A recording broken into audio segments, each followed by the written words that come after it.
নমস্কার বন্ধুরা, ডলির রন্ধনশালা সবাইকে স্বাগত। আর আজকে তোমাদের সাথে শেয়ার করব দারুণ একটা ফুলকপি আর ডিমের রেসিপি। এইভাবে ফুলকপি দিয়ে ডিম রান্না করলে মাছ মাংসর স্বাদকে কিন্তু হারিয়ে দেবে। তাহলে আজকে রেসিপিটা দেখে নেওয়া যাক। এখানে দেখো আমি একটা ফুলকপি নিয়েছি। এবার ফুলকপিটাকে আমি কেটে নেব।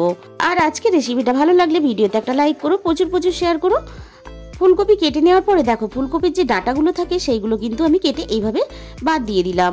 আমার কিন্তু এখানে ফুলকপি কাটা রেডি হয়ে গেছে। এবার একটা বাটি নিয়েছি, বাটির মধ্যে আমি অল্প করে তেল ব্রাশ করে নেব। সবকটা বাটি আমি একইভাবে তেল ব্রাশ করে রেডি করে নিলাম আগে থেকে। এবারে আমি একটা বাটির মধ্যে 3টে ডিম নিয়েছি, ডিমগুলো আমি ফাটিয়ে রেডি করে নিলাম। ডিমের পরিমাণটা কম বেশি তোমরা তোমাদের মতন করে দিয়ে নেবে। সবগুলো ডিম আমি রেডি করে নিলাম। এরপরে ডিমের মধ্যে দিয়ে দিলাম স্বাদ মতো লবণ, আর দিয়ে দিলাম এখানে কাঁচা লঙ্কা কুচি, আর দিয়ে দেবো এখানে পেঁয়াজ কুচি, আর দিয়ে দেবো এখানে সব শেষে ধনেপাতা কুচি। এবার ডিমটাকে আমি খুব ভালোভাবে ফেটিয়ে আমি রেডি করে এক সাইডে রেখে দেবো। এবার একটা কড়াইয়ের মধ্যে ফুটন্ত জলের মধ্যে দিয়ে দিলাম 1 চামচ পরিমাণ লবণ, কেটে রাখা ফুলকপিগুলো দিয়ে দিলাম, আর দিয়ে দিলাম সামান্য পরিমাণ হলুদ গুঁড়ো। এবার আমি ফুলকপিটাকে খুব ভালোভাবে সিদ্ধ করে নেব। ফুলকপিগুলো খুব ভালোভাবে সিদ্ধ হয়ে গেছে। এবারে আমি ফুটন্ত জলে থেকে ফুলকপিগুলো তুলে খুব ভালোভাবে প্রথমে ঠান্ডা করে নেব। আর যে বাটিগুলো আমি রেডি করে রেখেছিলাম সেই বাটির মধ্যে একটা করে এইভাবে ফুলকপি দিয়ে দেখো 2 চামচ করে আমি এখানে ডিম দিয়ে দিলাম। এরপরে দেখো সবকটা একইভাবে রেডি করে ফুটন্ত জলের মধ্যে আমি বসিয়ে দিলাম। এরপরে 5 মিনিটের জন্য আমি ঢাকা দিয়ে দেবো। 5 মিনিট পরে দেখো সুন্দরভাবে কিন্তু আমার ডিমগুলো রেডি হয়ে গেছে। এবার এগুলোকে নামিয়ে খুব ভালোভাবে আমি প্রথমে এগুলোকে ঠান্ডা করে নেব। এবার একটা চামচ দিয়ে এইভাবে একটু ঘুরিয়ে দিলেই কিন্তু ডিমগুলো খুব সহজেই বেরিয়ে আসবে। কতটা সুন্দরভাবে ডিমগুলো সহজে বেরিয়ে আসছে আর দেখতে কতটা লোভনীয় হয়েছে তোমরা দেখেই বুঝতে পারছো। সবগুলো কিন্তু আমি একইভাবে এখানে রেডি করে নিলাম। এরপরে আমি কড়াইয়ের মধ্যে দিয়ে দিলাম প্রয়োজন মতন তেল। তেলটা খুব ভালোভাবে গরম হয়ে যাওয়ার পরে আমি ফোড়নে দিয়ে দিলাম অল্প একটু গোটা জিরে।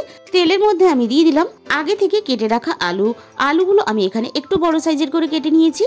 আলুগুলো আমি এবার একটু ভেজে নেব। এরপরে আমি এখানে দিয়ে দিলাম মাঝারি সাইজের একটা পেঁয়াজ কুচি, দিয়ে দিলাম স্বাদ মতো লবণ। এবার সবকিছু খুব ভালোভাবে একসাথে নাড়াচাড়া করে ভেজে নিয়ে দিয়ে দিলাম মাঝারি সাইজের একটা টমেটো কুচি, আর দিয়ে দিলাম 1 চামচ পরিমাণ আদা ও রসুন বাটা। 2 থেকে 3 মিনিট একটু কষিয়ে নেব সবকিছু।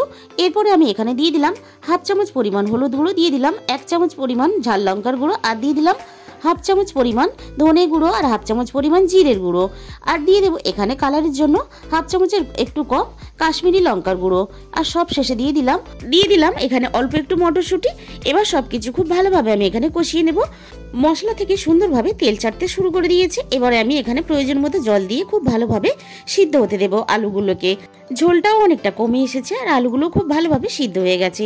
এবার একে একে ডিম দিয়ে ফুলকপি ভাপাগুলো আমি এখানে দিয়ে দেব। বন্ধুরা, তোমরা একদিন হলেও এইভাবে ফুলকপি দিয়ে ডিমের এই রেসিপিটা বানিয়ে খেয়ে দেখো। এটা ভাত, রুটি, লুচি, পরোটা সবকিছুর সাথে কিন্তু তোমরা খেতে পারবে। এখানে আমি এগুলোকে ফুটতে দেবো, তাহলে সুন্দরভাবে কিন্তু মশলা ঝোল সবকিছু ঢুকে যাবে। সব শেষে আমি এখানে দিয়ে দিলাম অল্প একটু গরম মশলার গুঁড়ো, আর দিয়ে দিলাম অল্প একটু ধনেপাতা কুচি। তাহলে বন্ধুরা, আজকে রেসিপিটা ভালো লাগলে অবশ্যই চ্যানেলটাকে সাবস্ক্রাইব করে নিও, আর পাশে থাকা বেল আইকনটা অল করে দিও, যাতে আমি কোনো নতুন রেসিপি আপলোড করলে সবার আগে তোমার কাছে পৌঁছায়। তাহলে আজকে এই পর্যন্ত।